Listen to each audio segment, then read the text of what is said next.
안녕하세요. 원샷입니다. 출퇴근 15만원 끌리는 직장인 주투자 원샷입니다. 오늘 방송은 주간 지체크 7월 2주차 방송이고요. 금주의 키워드는 코스피, 코스닥, 연중 최저치, 미중 무역 전쟁입니다. 참으로 힘든 한 주였는데요. 참 우려가 현실이 됐습니다. 제가 유동성 장세가 이제 끝난다, 하락이 된다 한 두 달 전부터 말씀을 드렸죠.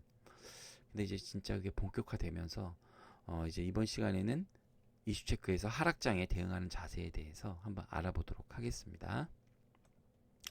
자, 이슈체크 하락장에 대응하는 자세.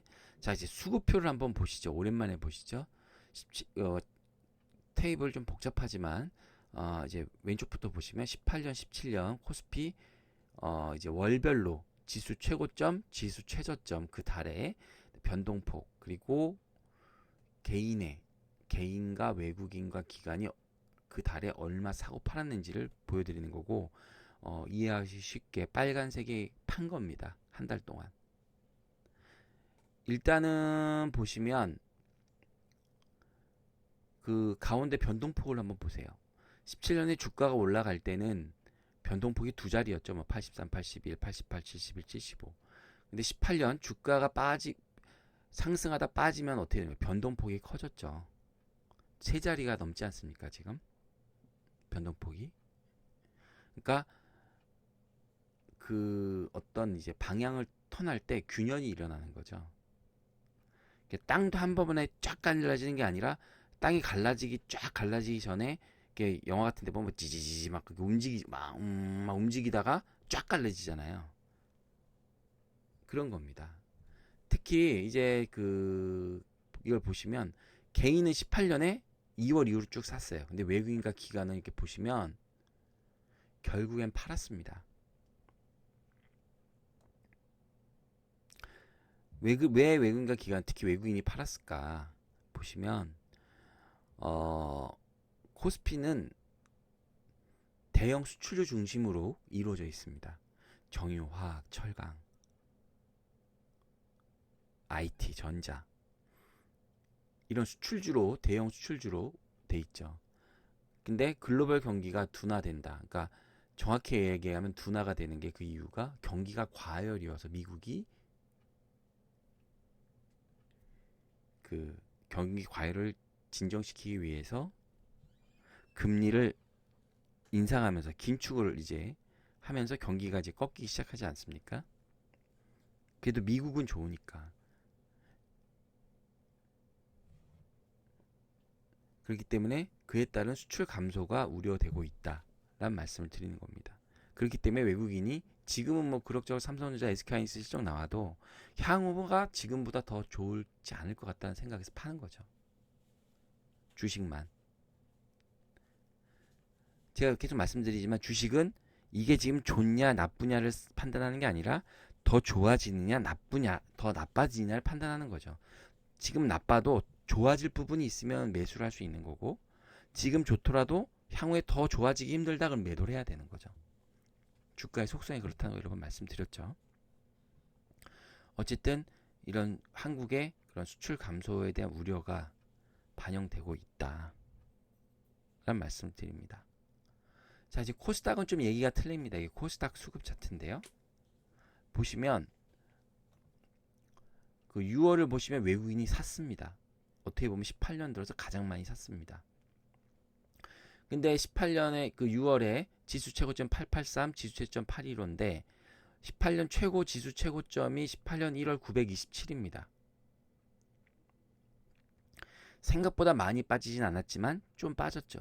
근데 외국인이 저렇게 샀다는 건 외국인이 코스닥의 시총 상위 종목 제약바이오를 산 게 아니고 중소형주를 여러 번 사고 있다는 얘기입니다. 똘똘한 놈들을요. 그래서 코스닥 지수는 외국인의 낙폭과대 호실적 종목 매수로 제한적으로 지수가 하락했습니다. 특히 이제 외국인은요, 2차 전지, 신약 개발 완료, 그 다음에 이제 임상 3상도 포함해서 보톡스, 콘텐츠, 화장품, 이런 종목들을 사고 있는 거죠. 중소형주를요. 그래서 이런 하락장인데 그런 이제 하락장의 특징을 보시면 이거 여러 번 보여드렸는데 상승장, 횡보장, 하락장. 이제 하락장을 보시면 이제 하락이 이게 그냥 쭉 빠지나요? 아니죠. 계단식으로 하락합니다. 상승 반전은 짧고 잠깐 올랐다가 하락은 길고 잠깐 올랐다가 하락. 원래 그렇습니다. 하락이 슬라이드 뭐 이렇게 미끄럼틀처럼 쭉 빠지는 하락은 없죠. 그리고 이런 하락장의 특징이 주도주가 없습니다. 그리고 신저가 장세가 많이 나옵니다. 그러니까 갖고 계신 종목에 신저가가 나오는 경우가 종종 있을 겁니다. 그리고 또 이제 그러니까 주도주가 없으니까 개별 종목 장세인데 그것도 개별 테마주가 있는 장세가 있고 개별 테마주가 없는 장세가 있습니다. 지금은 개별 테마마저 없는 장세입니다. 그리고 또 가장 중요한 거 전강 후약 장세입니다. 초반에 강했다가 후반에 약합니다.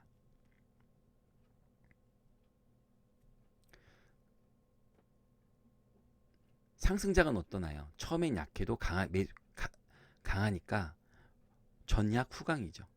그리고 매매 방식 보시면 하락장에는 데이 트레이딩 혹은 관망을 해야 된다. 초단기 매매. 왜냐하면 짧기 때문에. 예를 들어서 데이 트레이딩은 짧게 하시던가 아니면 장 후반에 사서 다음날 시초가에 파시던가 장 후반에 강했던 걸 사서 오버나이트 해가지고 뭐 이제 그런 게 있는데 그런 것까지 말씀드리기 그렇고 어쨌든 요런 장세다. 하락 장세가 일반적인 특성이 그렇다는 말씀 드리는 거고 그럼 지금의 하락 장세가 보시면 이제 박스권에서 하락장으로 진입했다라고 이제 드디어 말씀을 드리죠. 예전에는 박스권에서 하락장으로 진입할 수 있다라고 말씀드렸는데 이제는 완연한 하락장에 진입했다. 장기적으로 봤을 때 이 말씀을 드리는 겁니다. 자, 그래서 현재 하락장이 그러면 현재 하락장은 어떤 특징이 있냐? 첫 번째 정강 후약이죠. 처음엔 강했다가 후반에 약합니다. 그다음에 또 테마주조차 없는 개별 종목 장세입니다. 그리고 강한 재료만 반응하는 시장입니다. 세부적으로 보시면 주 초반에는 한 주를 봤을 때 주 초반에는 강해요. 근데 주반으로 갈수록 흘러내립니다. 그러니까 주봉도 음봉이 나오는 거고 하루로 봤을 때 아침에 4%, 5%, 9시, 10시에 막 5%막 올라가요. 근데 후반 되면 빠져요. 그렇기 때문에 왜 그러냐? 일단 호재보다 악재에 민감하기 때문에 그렇습니다. 호재가 잘 안 먹혀요. 하락장의 특징이. 그렇기 때문에 주봉, 일봉 캔들이 결국 음봉으로 마감하는 경우가 많습니다. 밀리니까 윗꼬리가 달리면서. 그렇기 때문에 장 초반에 급등주 아니면 많이 오른 종목을 매매하는 건요. 한 3%, 5%장 초반에 오른 종목을 따라잡는 건 좀 위험합니다. 그리고 또 이제 테마주가 있는 장세와 테마주가 없는 개별 종목 장세가 있는데 지금은요. 테마주가 없는 그나마 테마주마저 없는 장세입니다. 개별 종목, 개별 재료의 주가가 반응합니다. 시세의 연속성이 나는 거죠. 그러니까 얼마나 어렵습니까? 내가 사실 대응이 사실 힘들죠. 내가 그 종목에서 뭐 최대 실적 종목 뭐 이렇게 재료가 나올지 어떻게 알고 있습니까? 내가 갖고 있지 않는 이상. 시세가 뭐 한 2, 3일은 가야 내가 뭐 이렇게 따라붙고 사고 하는데 지금은 그게 아니라는 거죠. 이번 주만 봐도 뭐 가상화폐 테마 하루 올라갔다 반짝했죠. 시멘트 뭐 남북경협 이런 것도 한번 올라갔다 반짝했죠. 다 그렇게 하루 이틀 반짝하다 하니까 따라가서 살 수가 없는 거죠. 그리고 강한 재료만 반응하는 시장입니다. 뭐 최대 실적이라는 등 뭐 이번 계약이 최대 계약을 달성한 이런 거에 주가가 잠깐 반응하고 윗꼬리 달고 내려와요. 지분을 변동하는 이런 큰 재료에만 주가가 연속으로 납니다. 그래서 동원 이번 주엔 동원 같은 종목이 있었죠. 제3자에게 양수 양도한다든지 이런 거에만 주가가 반응합니다. 그렇기 때문에 뉴스를 따라 하시는 분은 섣부른 재료 매매는 하시면 안 된다라는 말씀을 드리는 겁니다. 그래서 계속 제가 지난주에도 말씀드렸죠. 이제 언론에서 코스피가 뭐 PBR 2300선이 저점이다라고 하지만 아무도 장담 못한다. 네, 분명히 이렇게 적어드렸죠. 근데 실제로 어떻게 됐습니까? 그거 깨졌죠. 사실 지금의 고민은 지금이 바닥이냐 아니면 더 떨어지냐. 지금이 바닥이라는 확신이 있으면 지금 사야죠. 이번 주나 다음 주가 고비라고 생각하는데 그럼 지금 돈을 넣으면 벌겠죠. 단기적이라도. 근데 그걸 지금 장담할 수 없단 말이죠. 결국 2300선 깨지지 않았습니까? 아마 2280, 78인가 뭐 하여튼 거기까지 갔었죠. 그죠? 어쨌든 지수 상승 이걸 주도 업종과 상승 모멘텀이 없는 상황입니다. 그러니까 진짜 완전 게릴라 전투를 해야 되는 거예요. 완전 게릴라. 그러니까 종목을 엄청 들여다봐야 됩니다. 근데 개인이 그런 게 약하죠. 그래서 시장의 관심은 내수 업종과 저평가 실적주로 이동했고, 그래서 이제 환율이 적은 거 말씀드렸잖아요. 금융. 그래서 이번 주에 보험, 은행이 괜찮았죠. 증권은 안 좋은 거고 지수가 빠지니까. 미디어, 컨텐츠, 유틸리티, 음식료 이런 업종이 이장을 하고 있는 겁니다. 그래서 일단 트레이딩 전략은 일단 여름까지 방향성 특정한 방향성이 나오니까 관망을 하자라는 말씀을 계속 드리는 거고, 굳이 매매를 하시자면 재료를 가진 개별 종목별로 짧은 매매를 하셔야 된다라는 말씀을 드리는 겁니다. 앞서 말씀드린 현재 장세의 특징 이런 거 꼭 기억하시고, 만약 왜 그걸 설명드렸냐면 매매를 하시려는 분들이 있잖아요. 그런 걸 잘 기억하셔야 된다는 말씀을 드리는 겁니다. 자, 코스피 현황 한번 간단하게 보시죠. 자, 박스권 하다 이탈했습니다. 미중 무역 분쟁 우려가 엄청 났죠. 그 다음에 또 재료 또한 없습니다. 지금은 정책 재료도 없어요. 나라에서. 원래 공무원들도 보면 상반기 지금 거의 마무리하고 휴가 가는 시즌이잖아요.